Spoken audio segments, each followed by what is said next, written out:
오늘은 회복의 삶 8번째, 내가 다시 기억하지 아니하리라. 뭘까요? 우리의 죄악과 불법에 대해서 주님께서 기억하지 아니하시겠다는 말씀입니다.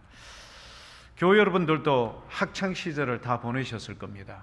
우리가 학교 생활하면은요, 저도 교목 생활을 좀 해봤지만 학생들은 에너지가 넘칩니다. 막 몰려다녀요. 막 건물이 무너질 정도로 막 이리 몰려다니고 저리 몰려다니고, 뭐가 그렇게 좋고 즐거운지 쉬는 시간만 되면 천국과 다를 바가 없습니다. 그만큼 학생들은 에너지가 넘쳐요.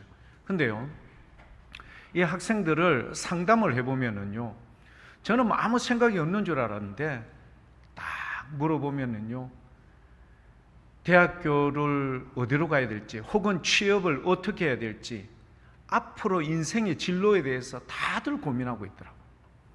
그리고 이성의 문제에 대해서도 고민도 하고요, 친구들 간의 관계성 속에 있는 여러 가지 많은 문제에 대해서도 고민을 하고요, 아주 다양한 생각들로 그들은요 이렇게 고민을 하고 있습니다. 다 모든 사람이 다 만나보면은요, 얘기해보면요, 뭘 먹으면서 물어보면은 다 그게 다 가지고 있어요. 아, 그렇구나. 막 쏘다니고 막 몰려다니고 막 떠들고 시끄럽게 하고 요란스럽고 소란스러워도 나름대로 자기의 인생의 앞날에 겪어야 할 상황, 문제에 대해서 다들 고민하고 있었습니다.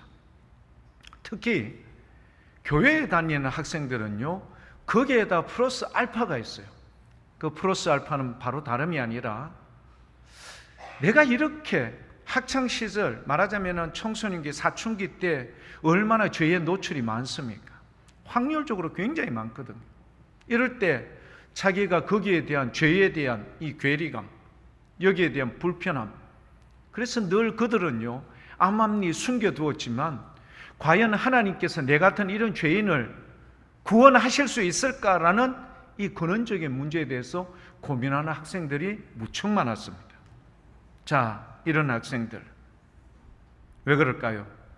죄에 대한 경계심이 아니라 자기 자신에 대한 극심한 정죄감 속에 갇혀 있는 겁니다. 죄에 대한 경계심인 줄 아는데 가만히 내면을 들여다보면은 죄에 대한 경계심이 아니라 그 죄로 인한 자기 자신의 죄책감, 이런 것으로 인한 정죄감 속에 빠져 있습니다.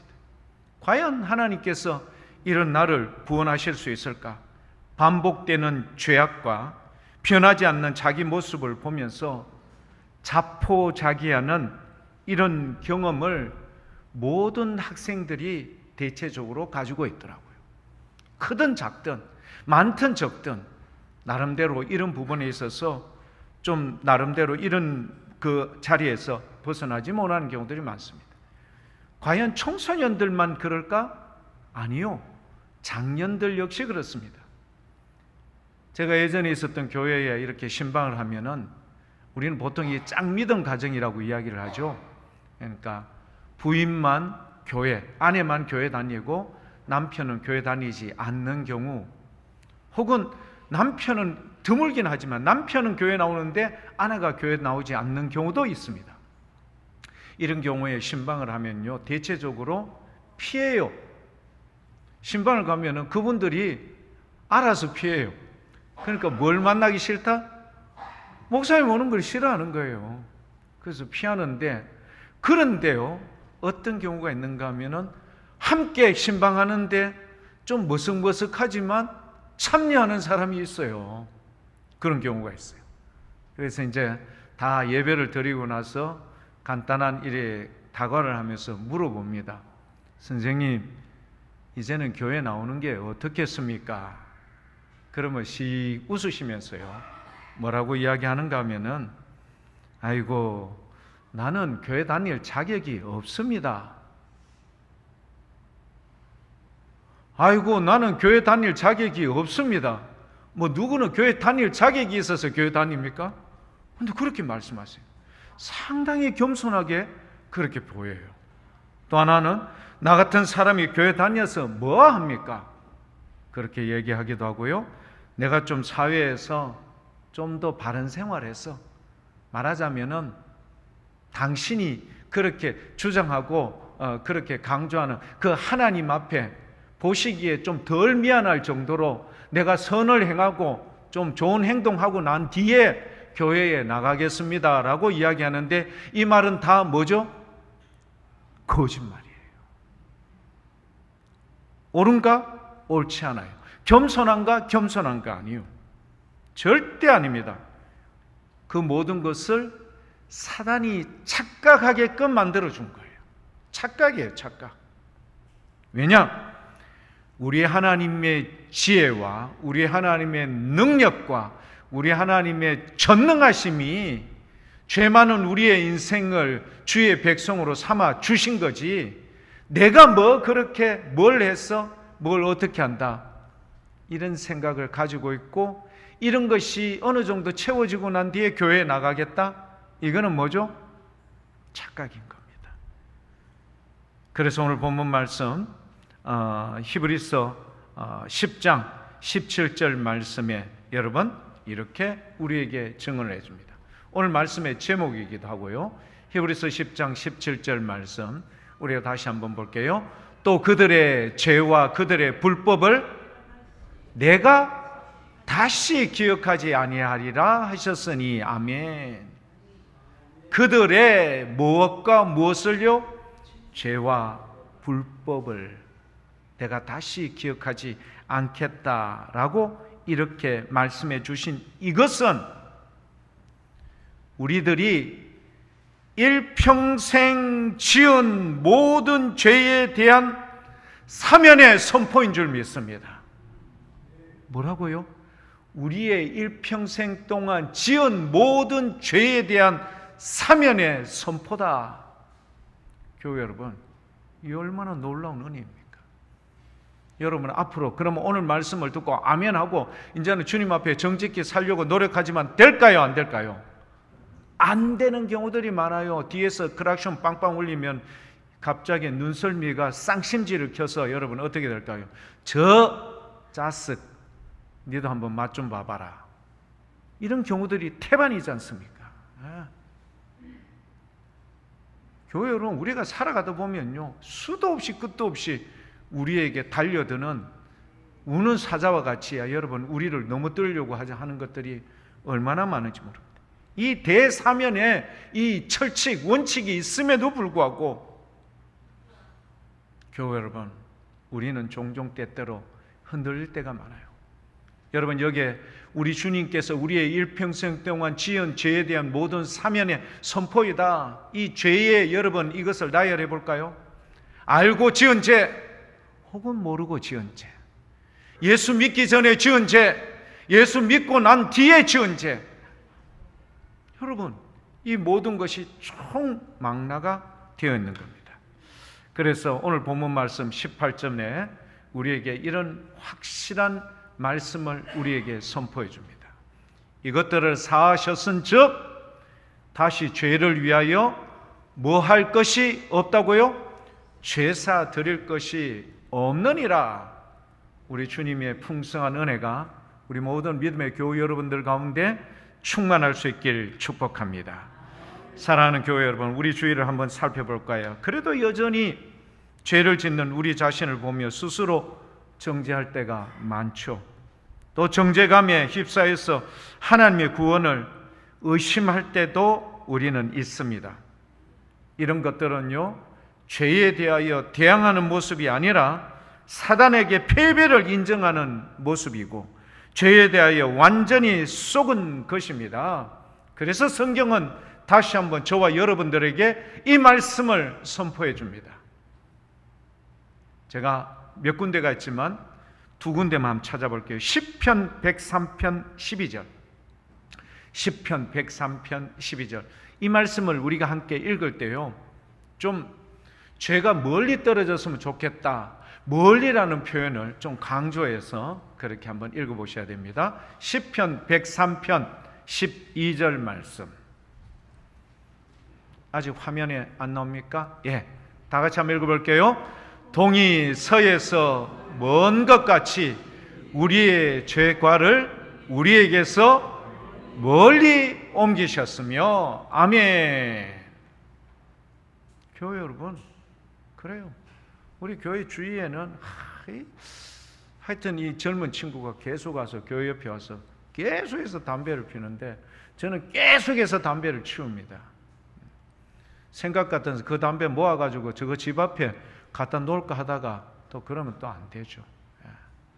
그래 아무튼 담배, 쓰레기 이런 것들은 여러분 우리 가운데서 멀리 떨어뜨리려고 하잖아요. 이 님비 현상이라고 하는데 내가 사는 동네에는 뭐 이런 우리에게 위해가 되는 변전소, 전기 이런 것 때문에 우리의 뇌파에 문제가 되는 거, 돼지, 축사 이런 거 오면 안 돼. 사람들이 뛰도록 하지 않습니까? 님비 현상이에요. 다른 데는 괜찮지만 다른 데 쓰레기 폐기장을 만들어 놓는 건 괜찮지만 우리 동네 복무동에는 안 돼. 다른 데는 되지만 우리 동네에는 축사를 지으면 안 돼.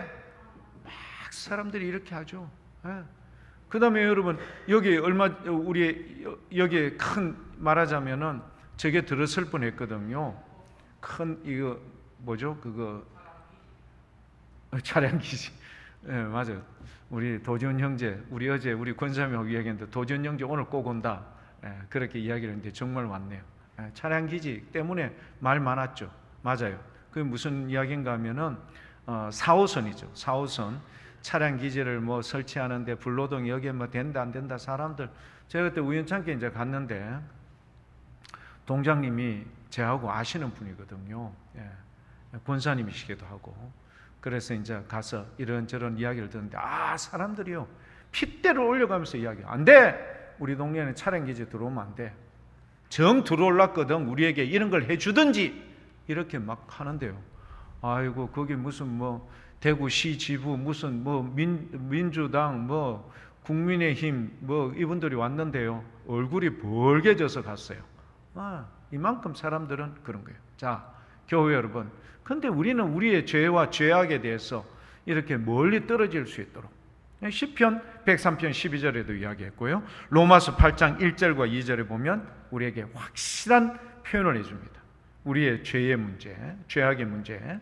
여러분 어떻게 하는가? 로마서 8장 1절 2절입니다. 그러므로 이제 그리스도 예수 안에 있는 자에게는 그러므로 이제 그리스도 예수 안에 있습니까? 사랑하는 교회 여러분, 그리스도 예수 안에 있죠? 모든 자들이 그리스도 예수 안에 있는 자에게는 결코 뭐가 없다? 정죄함이 없나니 2절입니다. 이는 그리스도 예수 안에 있는 무슨 법이? 생명의 성령의 법이 죄와 사망의 법에서 너를 하는 이 너는 누굴까요? 나를 해방하였음이라. 할렐루야. 이런 은혜가 있기를 축복합니다. 오늘 히브리서 10장 10절에서 18절까지 말씀에는 죄에 대한 해방, 자유함 여기에 대해서 확고 분명하게 여러분 어떻게 믿음으로 이제는 흔들리지 않기를 축복합니다. 근데 오늘 말씀을 보면요, 두 개의 아주 중요한 단어가 나타납니다. 하나는 온전함이라는 단어고요, 하나는 거룩함이라는 단어입니다. 온전함과 거룩함에 대해서 제가 교회 여러분들과 함께 말씀을 나누고자 합니다. 오늘 본문 말씀 14절에 이런 말씀이 나왔습니다. 그가 거룩하게 된 자들을 한 번의 제사로 영원히 온전하게 하셨느니라. 영원히 뭐하게 하셨다? 온전하게 하셨느니라. 이것은 예수님의 단번의 희생으로 그의 구속의 복음을 믿는 모든 자들에게 영원히 온전하게 하셨다라는 의미입니다. 여기에서 온전케 하다라는 이 성경적 표현은요, 성경 곳곳에 나오는데요, 온전케 한다, 문자적 해석하는 과정을 통해 새로운 신학적 개념으로 등장되는 표현이 뭐냐면은 완전함이라는 표현입니다. 완전주의. 그러니까 온전이라는 말을 문자적 이 해석을 하는 과정 속에서 교회사를 쫙 훑어보면은요, 이 온전함에 대해서 많은 신학자들이, 많은 목회자들이 여러분 이 부분에 대해서 설명하고 여러분 교우들에게 가르치려고 그렇게 했지 않습니까? 근데 문자적으로 이걸 설명하는 과정 속에서 말하자면은 이 온전하다는 말을 완전주의라는 개념으로 이렇게 설명을 했던 겁니다. 교회사에 보면은 완전주의라는 개념이 어디서부터 나타나는가 하면 중세 시대 때부터 나타나는데요. 우리가 알고 있는 이 중세 가톨릭 교회는요, 인간이 완전히 이르는 단계를 세 단계로 구분해 놓았어요. 초보 단계, 그 다음에 진보하는 단계, 그리고 완전한 단계. 이 세 단계로 나누어서 그들을 교육하고 훈육시켰어요. 인간은 죄와 열심히 싸워서, 치열하게 싸워서 성결케 되려는 끊임없는 노력, 인간 측면에서는 끊임없이 죄와 싸워서, 치열하게 싸워서 어떻게 되려고 노력한다? 성결하게 되려고 하는 노력과 하나님의 한량없는 은혜가 어울려져서 이런 완전함에 나아갈 수 있다. 그래서 여러분, 중세 가톨릭 교회에서 여러분 했던 그 운동 중에서 금욕주의라는 게 나와요. 금욕주의. 또 하나는 수도원 운동이요, 이 가톨릭 교회에서 나오는 거예요. 수도사들 여러분 아시죠? 깊은 산 속에 있어요. 여러분, 그들이 특별한 여러분 막 결단과 결심으로 오직 주님 앞에서 성결하게 살려고 몸부림치는 모습 될까요? 안 될까요? 안 되죠. 그렇게 뒷문으로 도망 나오고, 군대에서도 여러분 그렇게 철망전하는데도 어떻게 하든지 개구멍으로 나와가지고 뭔가를 사가 들어가고 이런 경우가 있는 것처럼 수도사 생활하는 그들 역시 인간이 가지고 있는 원죄적 그 유혹과 미혹에는 견딜 수 없었던 거예요. 그래도 수도사 생활을 하려고. 요즘 이런 문제들이 많이 불거지지 않습니까? 못 견디는 거예요. 그들도 그 안에 못 있어. 그래서 가발수고 나오는 거야. 나아가 술도 한잔하고 개고기도 먹어가며 이런 일들이 여러분 생기지 않습니까? 자, 이렇게 금욕주의 수도사 생활을 하지만 이게 될까요? 안 될까요? 완전주의에 도달하려고 노력하지만 결국은 문제로 발생이 될 수밖에 없었던 겁니다. 가톨릭 교회의 완전주의는요, 종교개혁 운동으로 인하여 잠시 물러가는 듯 하다가 18세기 다시 청교도들에 의해서 다시 한번 재청이 되긴 했지만 여기에는 성경적인 문제와 상이된 내용이 있습니다. 이 완전주의. 먼저 두 군데를 한번 찾아볼게요. 마태복음 5장 48절입니다. 마태복음 5장 48절. 앞에 화면에 나올 겁니다. 마태복음 5장 48절. 같이 한번 읽어볼게요. 그러므로 하늘에 계신 너희 아버지의 온전하심과 같이 너희도 온전하라. 이게 무슨 이야기일까요? 이 원래 성경의 참뜻은 하나님의 거룩한 성품에 을 담기를 힘쓰라는 뜻이에요.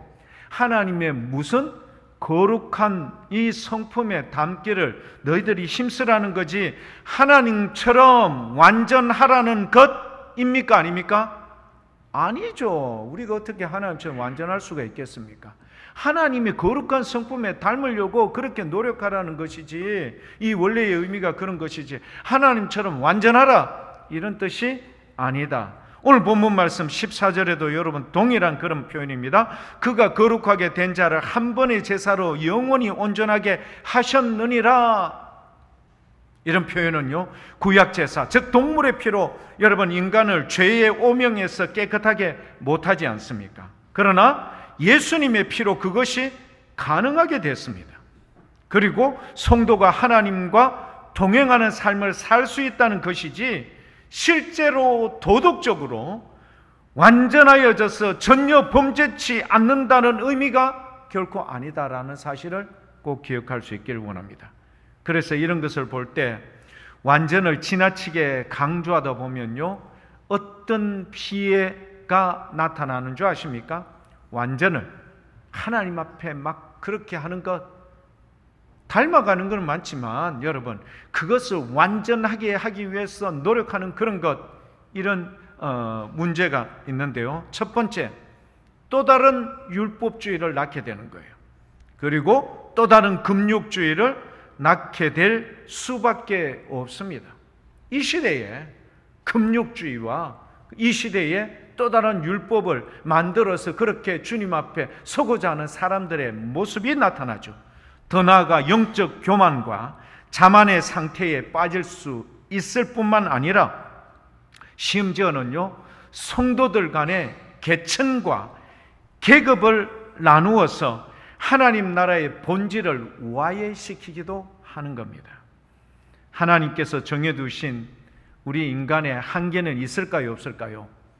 있습니다. 하나님께서 정해두신 인간의 한계가 있는데, 인간의 우월한 존재로 내가 어떻게 뭔가를 의를 이루어내고자 하는 그런 행동과 행위는 주님 앞에 합당하지 않다.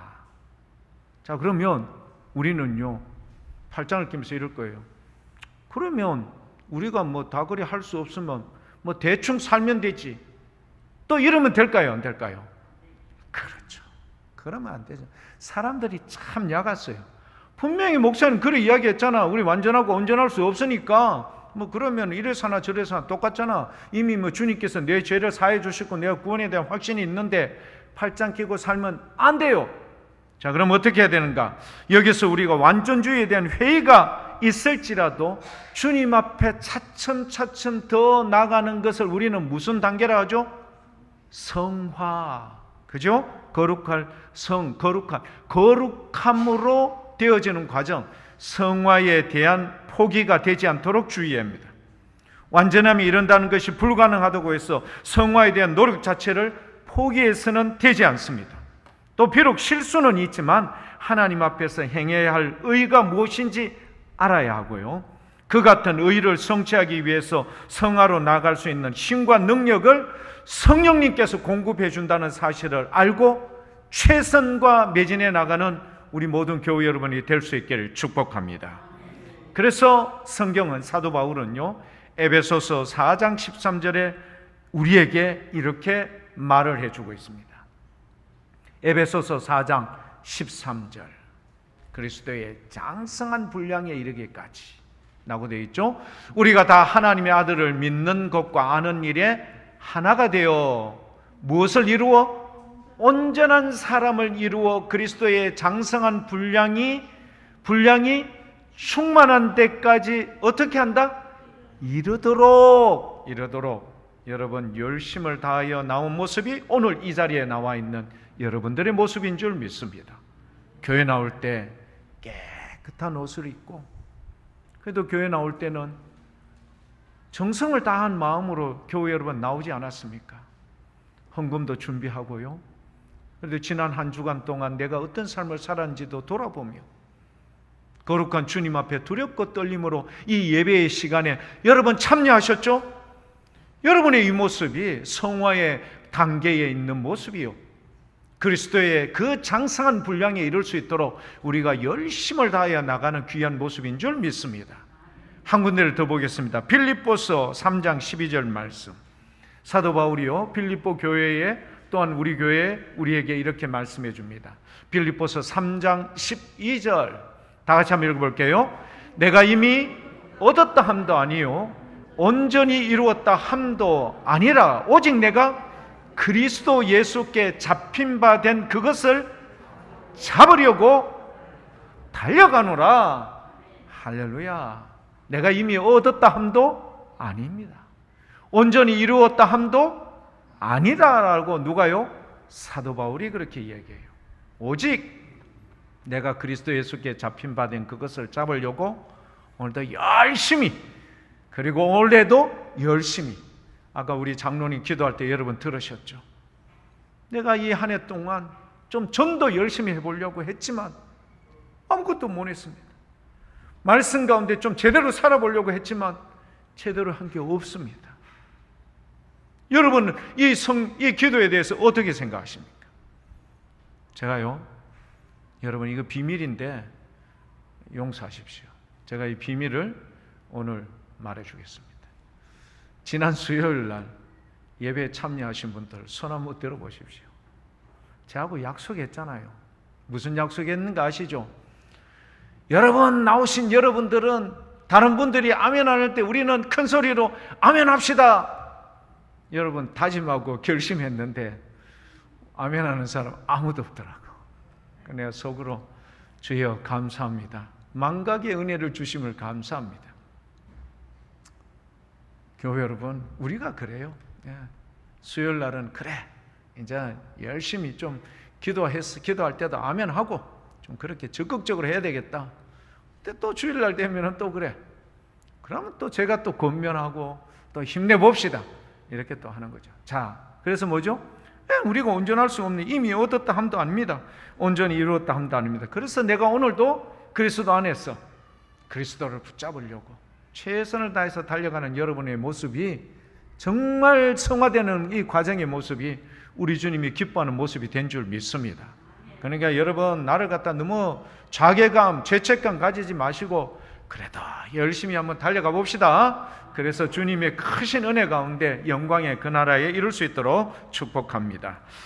두 번째는 거룩함입니다. 10절과 14절 말씀에 거룩함에 대해서 나온대요. 10절 말씀, 우리 오늘 본문 말씀 10절 말씀에 뭐라고 되어 있는가 하면은, 이 뜻을 따라 예수 그리스도의 몸을 단번에 들이심으로 말미암아 우리가 거룩함을 어떻게 됐다? 얻었노라. 여러분, 예수 그리스도의 몸을 단번에 들이심으로 말미암아, 그것 때문에 우리가 뭘 얻었다고요? 거룩함을 얻었다라고 이야기합니다.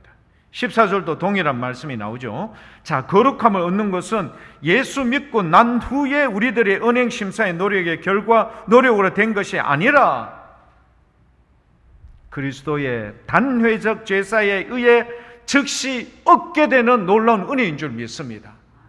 예수 믿고 나서 내가 언행심사가 변화되고 거듭나고 뭐 이래서 거룩함이 되는 게 아니라, 오직 예수 그리스도의 단회적 한 번의 그 제사를, 그분의 몸을 드림으로 말미암아 영원한 이 제사가 됐을 뿐만 아니라 우리에게 주어지는 것은 우리가 뭐가 되는 거다? 거룩함을 얻는 은혜의 자리에 설 수 있다는 것.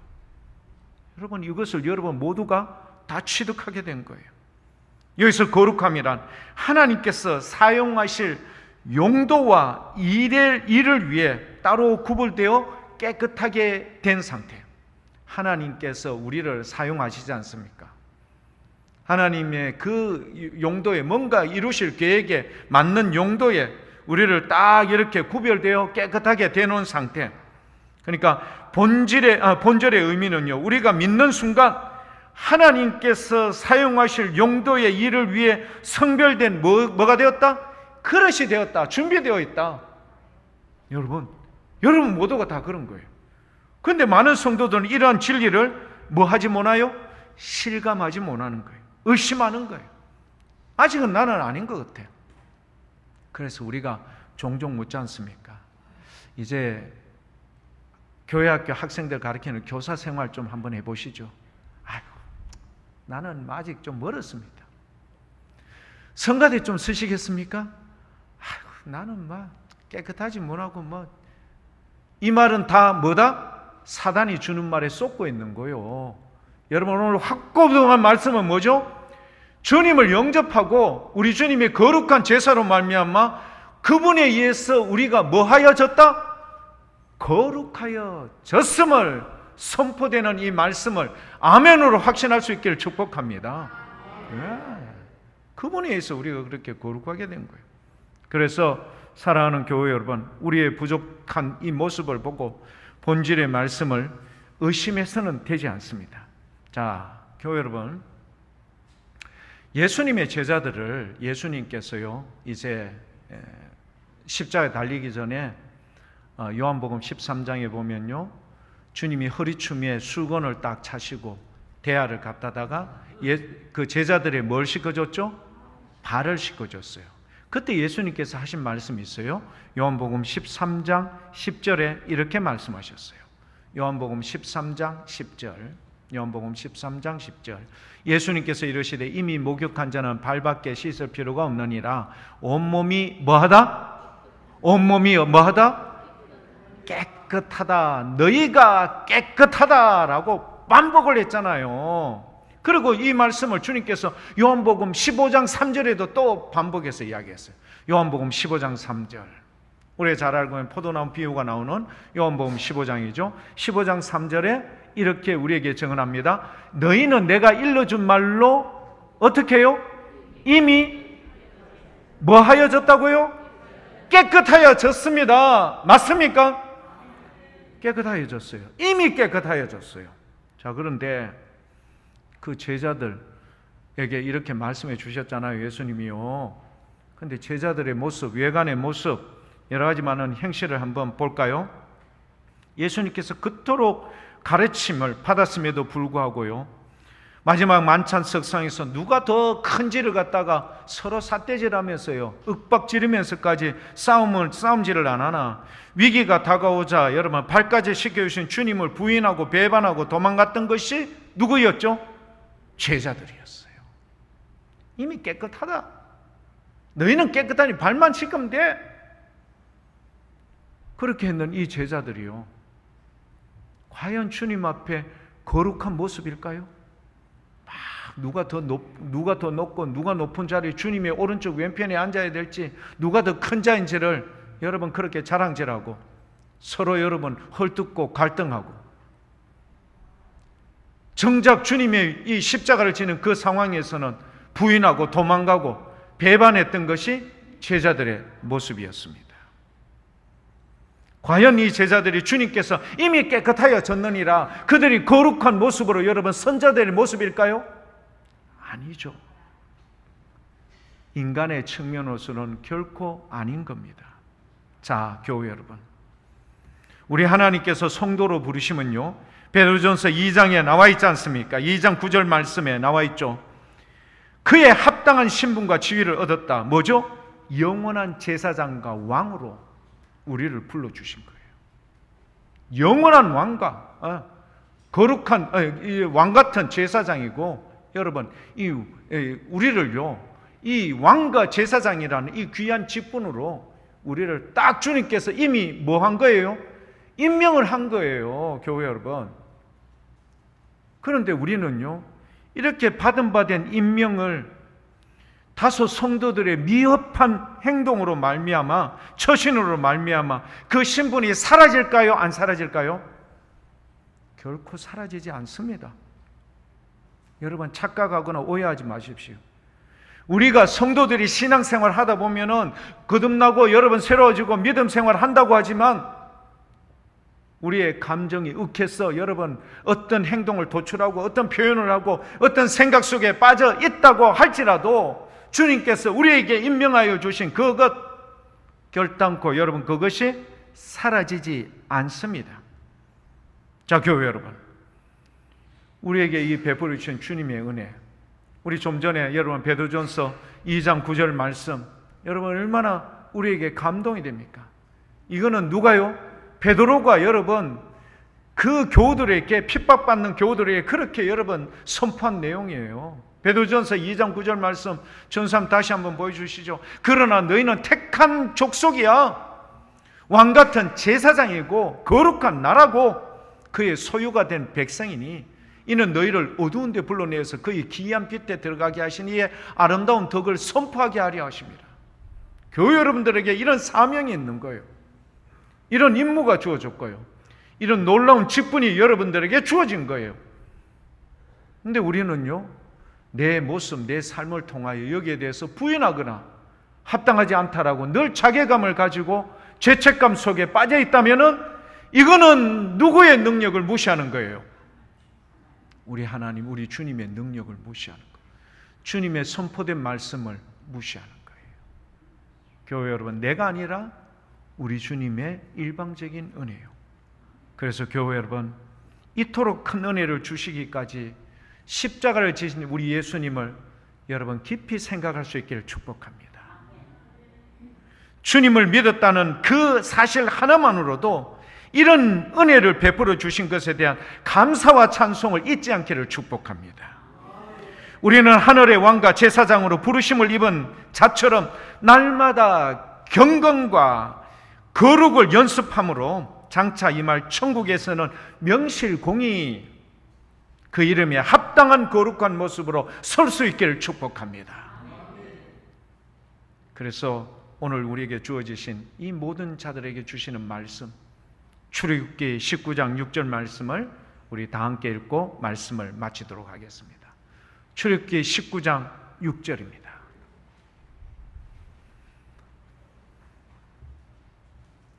출애굽기 19장 6절 말씀 다 같이 한번 읽어볼게요.